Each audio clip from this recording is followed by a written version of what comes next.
Olá pessoal, hoje eu vou trazer para vocês um tema muito interessante em relação à composição dos tribunais de justiça militar e do Superior Tribunal Militar em relação ao advogado que ocupa o cargo nesses tribunais, né? O Superior Tribunal Militar ele tem 15 ministros e a Constituição prevê no artigo 123 que dos ministros civis, três vagas são reservadas aí à advocacia, são 5 ministros civis, 3 reservadas à advocacia.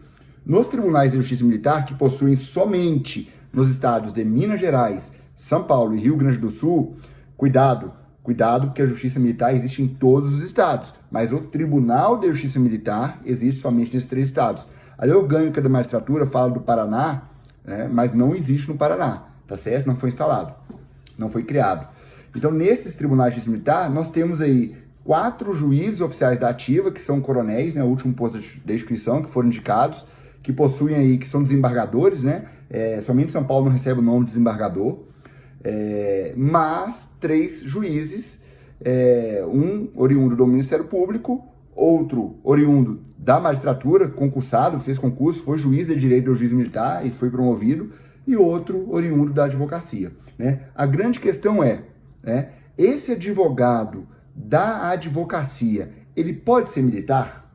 Por quê? Porque o tribunal já possui militares, que são juízes. No caso, juiz de segunda instância, desembargadores nos tribunais de justiça militar e no STM, ministros. Correto? Pode ou não pode? O que você acha? Pensa aí. Olha que questão muito interessante. O Supremo Tribunal Federal já enfrentou isso. Eu vou deixar o julgado aqui embaixo para você acompanhar, caso tenha interesse. E o que o STF decidiu? O STF decidiu, no caso de uma indicação de um tenente-coronel para o Superior Tribunal Militar, que por se tratar de militar, em que pese ter sido transferido para a reserva, ele mantinha a patente, ele ainda era militar. O fato de ser transferido para a reserva, você não deixa de ser militar, você passa a ser militar da reserva. Então o STF decidiu que essa vaga era destinada a civis, não deveria ser preenchida por militar. Portanto, impediu que um tenente-coronel indicado na vaga da OAB, na vaga da advocacia, viesse a compor o Superior Tribunal Militar. Por quê? Porque o Superior Tribunal Militar já possui 10 ministros que são militares. A general do último posto das Forças Armadas. E as vagas são destinadas a ministros civis, razão pela qual o STF impediu. Houve divergência no sentido de que, uma vez perdido o vínculo ali da ativa, foi transferido para a reserva, ele estaria ali na condição de civil, e não de militar, enquanto advogado. Mas não prevaleceu os votos nesse sentido. Tá certo?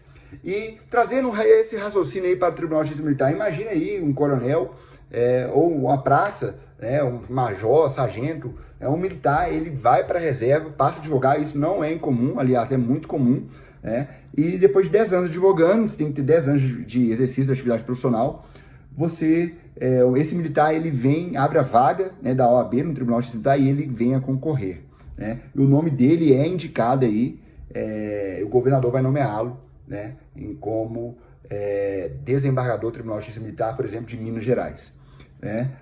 É possível isso? O que diz a Constituição do Estado de Minas Gerais? O artigo 110 fala o seguinte, que a composição do tribunal é por juízes oficiais da ativa, e por juízes civis, certo? E esses juízes civis, no caso, atualmente, o Tribunal de Justiça Militar de Minas Gerais possui 7 desembargadores, são oriundos, um da advocacia, um do Ministério Público, o outro é um juiz concursado que foi promovido, correto? É possível que esse indicado da advocacia seja militar? Aplicando-se o raciocínio do Supremo Tribunal Federal, a resposta é não. Por quê? Porque ao prever a indicação de juízes civis, o que a Constituição quer?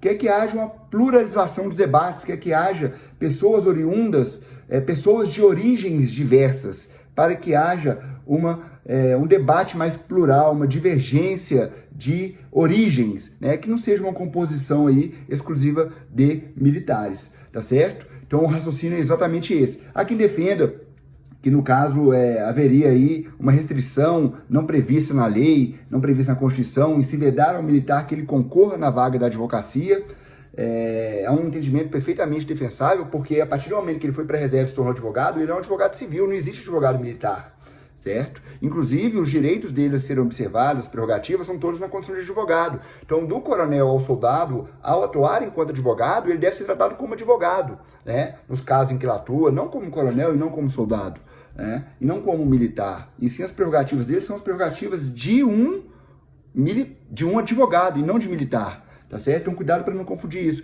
Então, nesse caso, aplicando o raciocínio do STF, a resposta é não. Tá? Essa vaga tem que ser um advogado que é civil, certo? Obviamente, já como eu disse, não existe advogado militar, mas o que eu digo civil de origem civil e não de origem militar. Por quê? Porque isso impede uma das finalidades da Constituição, né? Que hoje a interpretação é essa, de que o quinto é para pluralizar os debates, certo? Ter visões diferentes. Eu sou super a favor da democracia, você ter pessoas de origem diferentes ocupando cargos aí dessa envergadura, dessa importância para a sociedade, que tomam decisões importantes todos os dias, tá certo? Então se ligue nessa dica, muito importante isso, dá um debate muito interessante a respeito desse tema, se pode, se não pode, mas se perguntarem para você numa prova, no dia a dia, conheçam essa decisão do Supremo Tribunal Federal e é ela que deve ser respondida numa eventual prova. É claro que agora, se perguntar sua opinião, você vai expor os dois entendimentos e vai se posicionar, tá certo? Muito obrigado por me acompanhar aqui, continue seguindo que eu vou estar constantemente agora gravando vídeos sobre temas interessantes, tá? Um grande abraço.